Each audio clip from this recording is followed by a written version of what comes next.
बिस्मिल्लाहिर्रहमानिर्रहीम। अस्सलाम वालेकुम। मैं हूँ आयशा और वेलकम करती हूँ आपको आयशा की किचन में।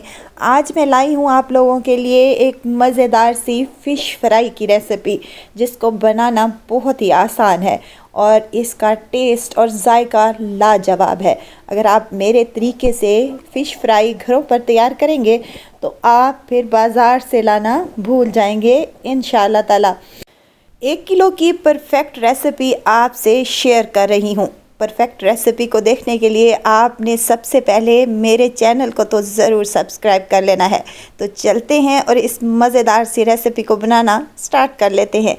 चटपटी चटखारेदार सी फ़िश फ्राई बनाने के लिए सबसे पहले हम इसका मिसाला तैयार कर लेंगे, जिसके लिए मुझे चाहिए 1 चम्मच भरकर खुश्क धनिया साबित ही ले लें और 1 चम्मच अजवाइन और 1 चम्मच सफ़ेद ज़ीरा।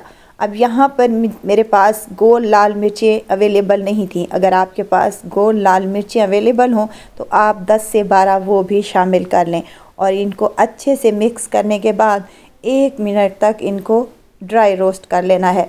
अच्छी सी खुशबू आने लगे तो हमने इनको उतार लेना है और ठंडा होने के बाद इसको ग्राइंडर जार में डालकर इन तमाम मिसालों को हमने पीस लेना है। अब यहाँ पर पाउडर हमने नहीं बनाना बल्कि दरदरा सा पीस लेना है। हमने यहाँ पर मिसाला अच्छे से पीस लिया है। इस तरीके से होना चाहिए, इसमें से ज़रात नज़र आने चाहिए। दरदरा सा इसको हमने पीस लिया है। इसको हम एक बाउल में शामिल कर देंगे। अब मज़ीद हम मिसाले इसमें शामिल करेंगे, पाउडर मिसाले, जिसमें चाट मिसाला है मेरे पास 1 चम्मच, हाफ़ चम्मच हल्दी है मेरे पास और यहाँ पर खुशबूदार सा गरम मिसाला शामिल करने लगी हूँ, हाफ़ चम्मच। कुटी हुई लाल मिर्च है मेरे पास हाफ़ चम्मच। अगर आपने गोल लाल मिर्चें शामिल की हैं तो आप कुटी हुई लाल मिर्चें स्किप कर सकते हैं। हाफ़ टेबल स्पून पिसी हुई लाल मिर्च और हाफ़ टी स्पून मैंने इसमें नमक का शामिल किया है, क्योंकि नमक मैंने पहले ही फ़िश को लगाकर 1 घंटे के लिए छोड़ दिया था, इसलिए नमक की मिकदार मैंने यहाँ पर कम ही रखी है। तमाम मिसालों को हम अच्छे से मिक्स कर लेंगे। खुशबूदार सा और मज़ेदार सा चटपटा सा मिसाला हमारा फ़िश फ्राई के लिए बनकर तैयार हो चुका है।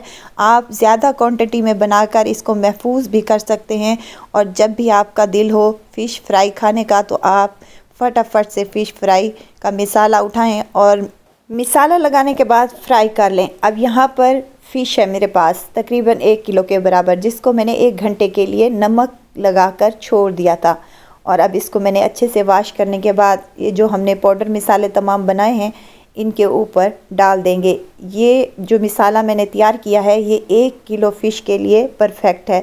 अगर आप चटपटा खाना चाहते हैं, अगर आप हल्की मिर्च मिसाले खाना चाहते हैं तो आप 1 से 1.5 चम्मच इसका बचा भी सकते हैं। यहाँ पर तमाम मिसाला मैंने फ़िश को लगा दिया है। अब यहाँ 1 टेबलस्पून भरकर अदरक लहसुन का पेस्ट भी शामिल करूँगी और तमाम फ़िश पर अच्छे से कोट करने के बाद इसको मैं साइड पर रख दूँगी। वीडियो स्टेज पर अगर आपको ज़रा सी भी अच्छी लग रही है तो लाइक करें, सब्सक्राइब करें और साथ में बेल आइकन के बटन को भी ज़रूर प्रेस कर दिया करें, ताकि मेरी हर नई आने वाली वीडियो आप तक पहुंचती रहे। देखिए फ़िश पर अच्छे से मिसाला कोट हो चुका है। इसको साइड पर रखेंगे। अब हमने यहाँ पर इसकी कोटिंग तैयार करनी है, जिसके लिए मैं हाफ़ कप बेसन का इस्तेमाल कर रही हूँ। साथ में 2 टेबलस्पून चावल का आटा है मेरे पास। अगर आपके पास चावल का आटा अवेलेबल नहीं है तो आप इसको स्किप भी कर सकते हैं। नमक शामिल किया है हाफ़ टेबल स्पून और लाल मिर्च का powder half table spoon. Mix कर लेंगे और थोड़ा थोड़ा पानी डालकर इसका एक गाढ़ा सा पेस्ट तैयार कर लेंगे। बेसन और चावल का जो हमने ये घोल तैयार किया है वो ज़्यादा पतला भी ना हो और ज़्यादा गाढ़ा भी ना हो। देखें कुछ इस तरीके से ये होना चाहिए। अब हमने जो फ़िश पर मिसाला लगा के रखा था ये तमाम इसके ऊपर अप्लाई कर देंगे और अच्छे तरीके से कोटिंग कर देंगे। फ़िश को तमाम मिसाला लगाने के बाद आप चाहें तो इसको ओवरनाइट के लिए भी रख सकते हैं, नहीं तो आप इसको तकरीबन 15 मिनट के बाद फ्राई कर लें। अब और अगर इस स्टेज पर आपने इसको फ्रीज़ करना है तो आप इसको फ्रीज़ भी कर सकते हैं और अगर आपने फ्रीज़ करना है तो इसको एज़ इट इज़ फ्रीज़ कर लें। मैंने यहाँ पर फ्रीज़ नहीं करना तो इसमें मैं कुछ सॉसेस का इस्तेमाल कर रही हूँ, जिसमें सोया सॉस है मेरे पास 1 चम्मच, सफ़ेद सिरका है 1 चम्मच और यहाँ नींबू का रस है मेरे पास 1 चम्मच के बराबर। अगर आप फ्रीज़ करना चाहते हैं तो ये वाले जो सॉसेस मैंने 3 डाले हैं ये आप स्किप कर दें, इसको एज़ इट इज़ फ्रीज़ कर लें। जब आपने फ़िश को फ्राई करना है तो फिर ये सॉसेस डालकर आप फ्राई कर लें। यहाँ पर तमाम सॉसेस को भी मैंने अच्छे से मिक्स कर लिया है। अब यहाँ पर तकरीबन आधे घंटे के लिए मैं इस फ़िश को छोड़ रही हूँ। इसके बाद मैं इसको फ्राई करूँगी। फ्राई के लिए मैंने पहले ही ऑयल गरम करने के लिए मीडियम हाई फ्लेम पर रख दिया था। अब एक एक पीस उठाएंगे और इस ऑयल में शामिल कर देंगे। अब हमने 2 से 3 मिनट तक फ़िश को बिल्कुल भी नहीं छेड़ना।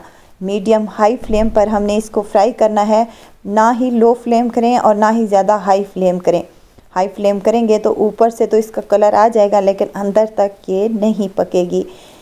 3 मिनट एक साइड पर और 3 मिनट दूसरी साइड पर, कुल टोटल हमारा ये कुकिंग का टाइम है 6 से 7 मिनट तक। उसके बाद हमारी फ़िश बहुत ही टेस्टी और बहुत ही मज़ेदार बनेगी। इसी तरह मैंने तमाम अपनी फ़िश को फ्राई कर लिया है। ठंड हो और चटपटी और मज़ेदार सी गर्मा गर्म फ़िश मिल जाए तो खाने का टेस्ट और मज़ा दोबाला हो जाएगा। देखें अंदर तक ये टेंडर हुई हुई है और बिल्कुल सॉफ्ट, जूसी और मज़ेदार ये बनी है। ज़रूर ट्राई कीजिएगा और दुआओं में मुझे ज़रूर याद रखिएगा। खुश रहें, खुशियाँ बाँटें। इजाज़त चाहती हूँ, फिर आऊँगी इंशाल्लाह नई और मज़ेदार सी चटपटी रेसिपी के साथ। आयशा को दीजिए इजाज़त। अपना बहुत सारा ख्याल रखिएगा, दुआओं में मुझे याद रखिएगा। अल्लाह हाफ़िज़।